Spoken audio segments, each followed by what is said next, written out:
Gulliver's Travels by Jonathan Swift. Part II. A Voyage to Brobdingnag. Chapter 6. Several contrivances of the author to please the King and Queen. He shows his skill in music. The King inquires into the state of England, which the author relates to him. The King's observations thereon. I used to attend the King's levee once or twice a week, and had often seen him under the barber's hand, which indeed was at first very terrible to behold, for the razor was almost twice as long as an ordinary scythe. His Majesty, according to the custom of the country, was only shaved twice a week. I once prevailed on the barber to give me some of the suds or lather, of which I picked 50 or 40 of the strongest stumps of hair. I then took a piece of fine wood, and cut it like the back of a comb, making several holes in it at equal distances, with as small a needle as I could get from Glumdalclitch. I fixed in the stumps so artificially, scraping and slopping them with my knife towards the points, that I made a very tolerable comb, which was a seasonable supply, my own being so much broken in the teeth, that it was almost useless. Neither did I know any artist in that country so nice and exact as would undertake to make me another. And this puts me in mind of an amusement, wherein I spent many of my leisure hours. I desired the Queen's woman to save for me the combings of her Majesty's hair, whereof, in good time, I got a good quantity, and consulting with my friend the cabinet maker, who had received general orders to do little jobs for me, I directed him to make 2 chair frames, no larger than those I had in my box, and to bore little holes with a fine awl, round those parts where I designed the backs and seats. Through these holes I wove the strongest hairs I could pick out, just after the manner of cane chairs in England. When they were finished, I made a present of them to her Majesty, who kept them in her cabinet, and used to show them for curiosities, as indeed they were the wonder of every one that beheld them. The Queen would have me sit upon one of these chairs, but I absolutely refused to obey her, protesting I would rather die than place a dishonourable part of my body on those precious hairs, that once adorned her Majesty's head. Of these hairs, as I had always a mechanical genius, I likewise made a neat little purse, about 5 feet long, with her Majesty's name deciphered in gold letters, which I gave to Glumdalclitch, by the Queen's consent. To say the truth, it was more for show than use, being not of strength to bear the weight of the larger coins, and therefore she kept nothing in it but some little toys that girls are fond of. The King, who delighted in music, had frequent concerts at court, at which I was sometimes carried, and set in my box on a table to hear them, but the noise was so great that I could hardly distinguish the tunes. I am confident that all the drums and trumpets of a royal army, beating and sounding together just at your ears, could not equal it. My practice was to have my box removed from the place where the performers sat, as far as I could, then to shut the doors and windows of it, and draw the window curtains, after which I found their music not disagreeable. I had learned in my youth to play a little upon the spinette. Glumdalclitch kept one in her chamber, and a master attended twice a week to teach her. I called it a spinette, because it somewhat resembled that instrument, and was played upon in the same manner. A fancy came into my head, that I would entertain the King and Queen with an English tune upon this instrument, but this appeared extremely difficult, for the spinette was near 60 feet long, each key being almost a foot wide, so that, with my arms extended, I could not reach to above 5 keys. and to press them down required a good smart stroke with my fist, which would be too great a labour and to no purpose. The method I contrived was this: I prepared 2 round sticks, about the bigness of common cudgels. They were thicker at one end than the other, and I covered the thicker ends with pieces of a mouse's skin, that by rapping on them I might neither damage the tops of the keys, nor interrupt the sound. Before the spinette a bench was placed, about 4 feet below the keys, and I was put upon the bench. I ran sidelong upon it, that way and this, as fast as I could, banging the proper keys with my 2 sticks, and made a shift to play a jig, to the great satisfaction of both their majesties. But it was the most violent exercise I ever underwent, and yet I could not strike above 16 keys, nor consequently play the bass and treble together, as other artists do, which was a great disadvantage to my performance. The king, who, as I before observed, was a prince of excellent understanding, would frequently order that I should be brought in my box, and set upon the table in his closet.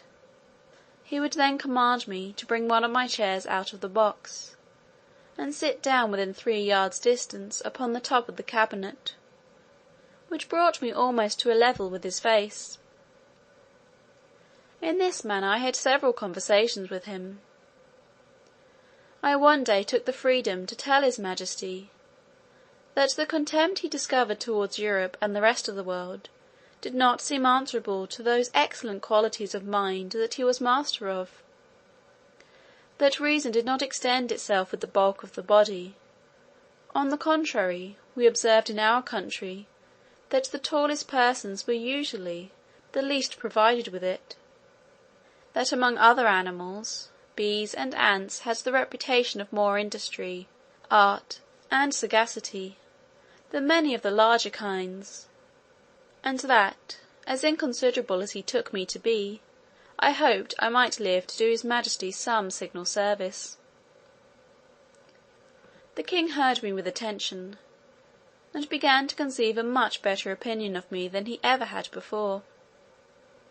He desired I would give him as exact an account of the government of England as I possibly could, because, as fond as princes commonly are of their own customs, for so he conjectured of other monarchs, by my former discourses, he should be glad to hear of anything that might deserve imitation.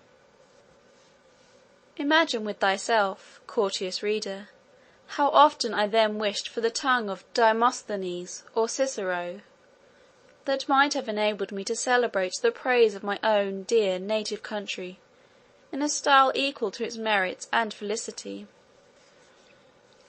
I began my discourse by informing his majesty that our dominions consisted of 2 islands, which composed 3 mighty kingdoms under one sovereign, besides our plantations in America. I dwelt long upon the fertility of our soil and the temperature of our climate. I then spoke at large upon the constitution of an English parliament, partly made up of an illustrious body called the House of Peers, persons of the noblest blood, and of the most ancient and ample patrimonies. I described that extraordinary care always taken of their education in arts and arms, to qualify them for being counsellors both to the king and kingdom, to have a share in the legislature, to be member of the highest court of judicature, whence there can be no appeal, and to be champions, always ready for the defence of their prince and country, by their valour, conduct, and fidelity. That these were the ornament and bulwark of the kingdom, worthy followers of their most renowned ancestors, whose honour had been the reward of their virtue, from which their posterity were never once known to degenerate. To these were joined several holy persons, as part of that assembly, under the title of bishops, whose peculiar business is to take care of religion, and of those who instruct the people therein. These were searched and sought out through the whole nation, by the prince and his wisest counsellors, among such of the priesthood as were most deservedly distinguished by the sanctity of their lives and the depth of their erudition, who were indeed the spiritual fathers of the clergy and the people. That the other part of the Parliament consisted of an assembly called the House of Commons, who were all principal gentlemen, freely picked and culled out by the people themselves, for their great abilities and love of their country, to represent the wisdom of the whole nation; and that these two bodies made up the most august assembly in Europe, to whom, in conjecture with the prince, the whole legislature is committed. I then descended to the courts of justice, over which the judges, those venerable sages and interpreters of the law, presided, for determining the disputed rights and properties of men, as well as for the punishment of vice and protection of innocence. I mentioned the prudent management of our treasury, the valour and achievements of our forces, by sea and land. I computed the number of our people, by reckoning how many millions there might be of each religious sect or political party among us. I did not omit even our sports and pastimes, or any other particular which I thought might redound to the honour of my country; and I finished all with a brief historical account of affairs and events in England for about 100 years past. This conversation was not ended under 5 audiences, each of several hours, and the king heard the whole with great attention, frequently taking notes of what I spoke, as well as memorandums of what questions he intended to ask me. When I had put an end to these long discourses, his majesty, in a 6th audience, consulting his notes, proposed many doubts, queries, and objections upon every article.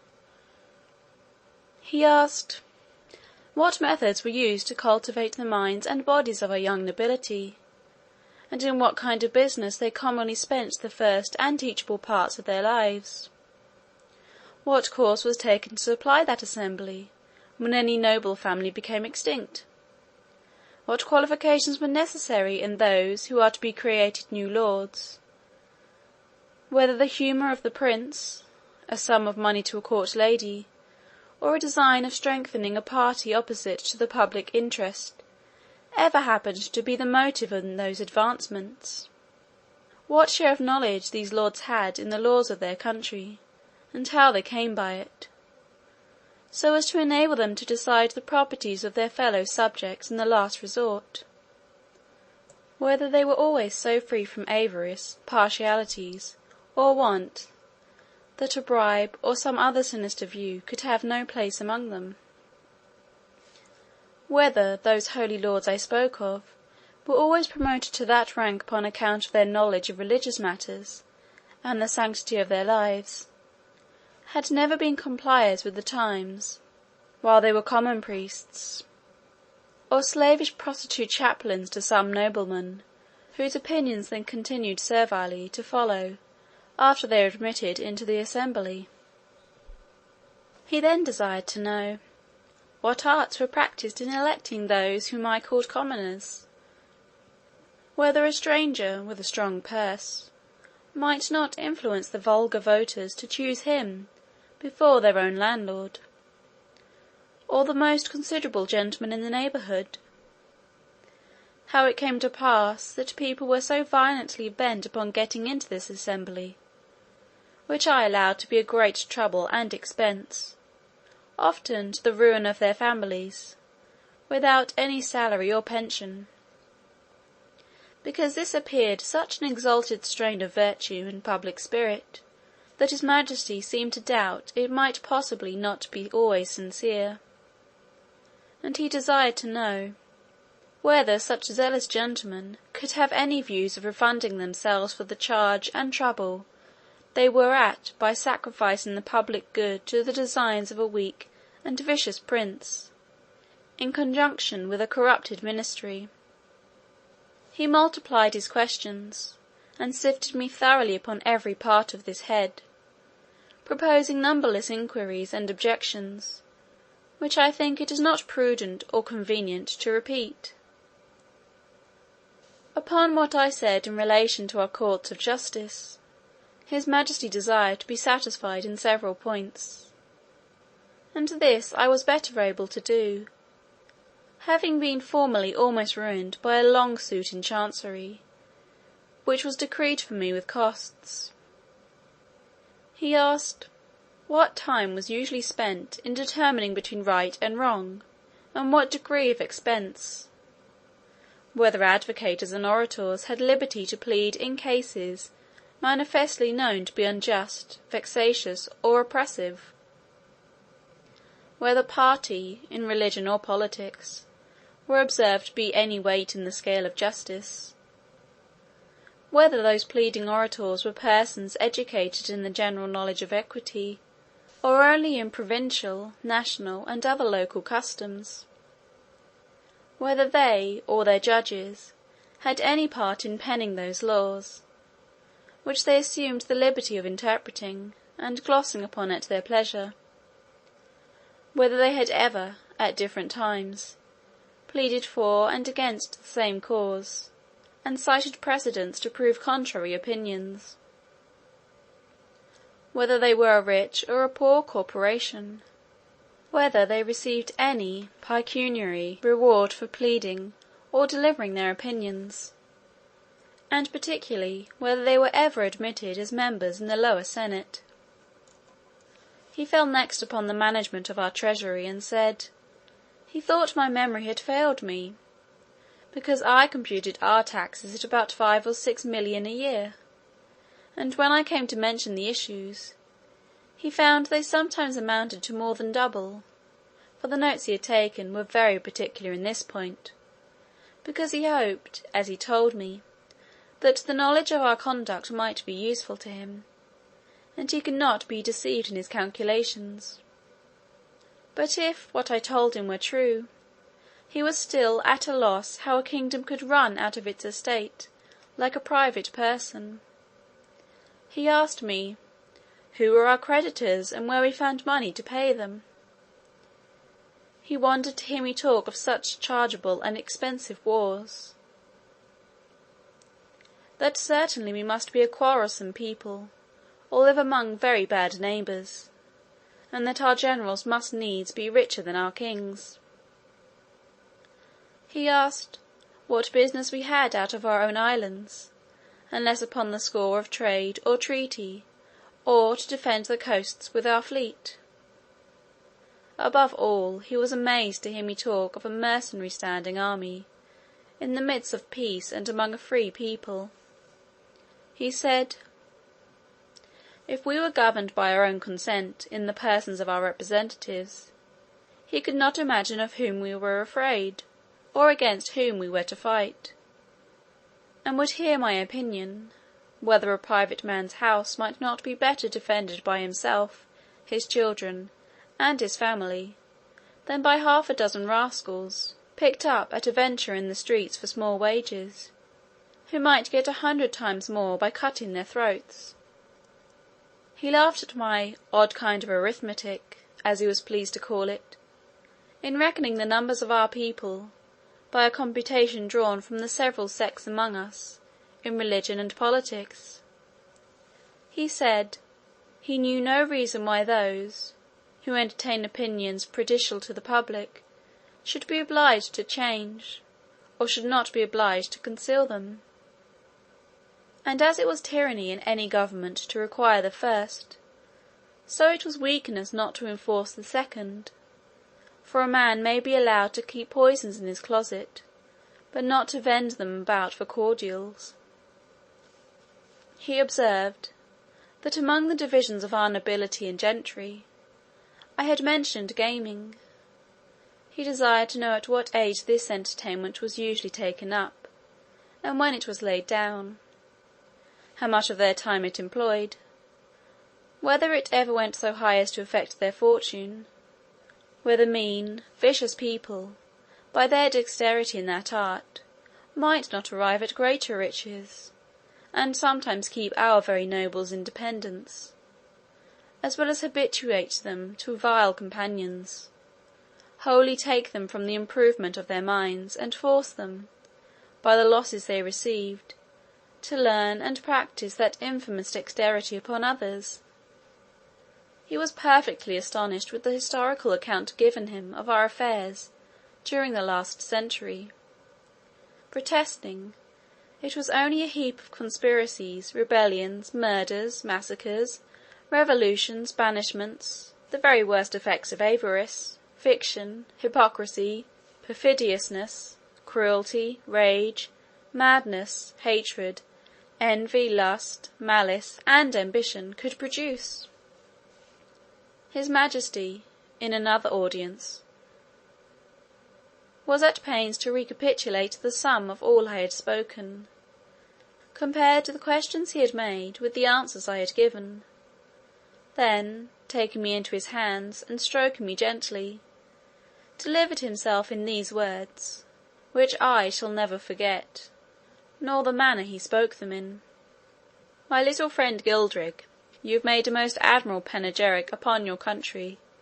You have clearly proved that ignorance, idleness, and vice are the proper ingredients for qualifying a legislator, that laws are best explained, interpreted, and applied by those whose interest and abilities lie in perverting, confounding, and eluding them. I observe among you some lines of an institution, which, in its original, might have been tolerable, but these half erased, and the rest wholly blurred and blotted by corruptions. It does not appear, from all you have said, how any one perfection is required towards the procurement of any one station among you, much less that men are ennobled on account of their virtue, that priests are advanced for their piety or learning, soldiers for their conduct or valour, judges for their integrity, senators for the love of their country, or counsellors for their wisdom. As for yourself," continued the king, "who have spent the greatest part of your life in travelling, I am well disposed to hope you may hitherto have escaped many vices of your country. But, by what I have gathered from your own relation, and the answers I have with much pains wrung and extorted from you, I cannot but conclude the bulk of your natives to be the most pernicious race of little odious vermin that nature ever suffered to crawl upon the surface of the earth." Part 2, Chapter 6.